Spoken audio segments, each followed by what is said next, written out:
Alright, so I installed new lift panels in the four-wheel camper for the Blazer.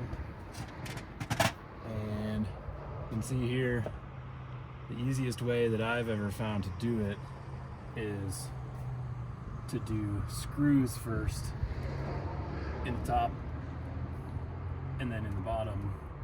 In the bottom they stay there. In the top you got to remove the screws because it folds completely over itself 180 degrees and the screw heads interfere with the rivets.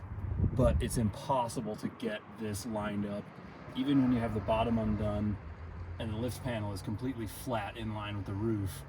It's still, the springs are so strong that they flip this piece of the hinge like another 90 degrees past. So you can't line it up. There's no way to get a clamp on it unless you got a clamp with a 3-foot depth. So you just have to like clamp the end, start at one corner, put a screw in, work your way across, making sure that everything is lined up.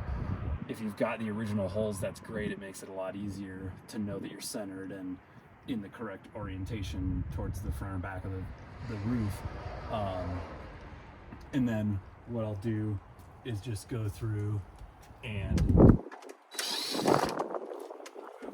screw at a time. Grab my boot screw, drill a hole for your rivet.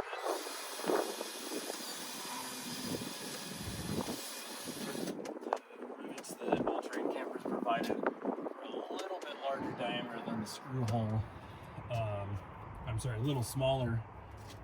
The rivets are a little bit larger diameter than the screw hole, just so much that you can't get a rivet in, so you got to drill that out a tiny little bit, and then your rivet will go in.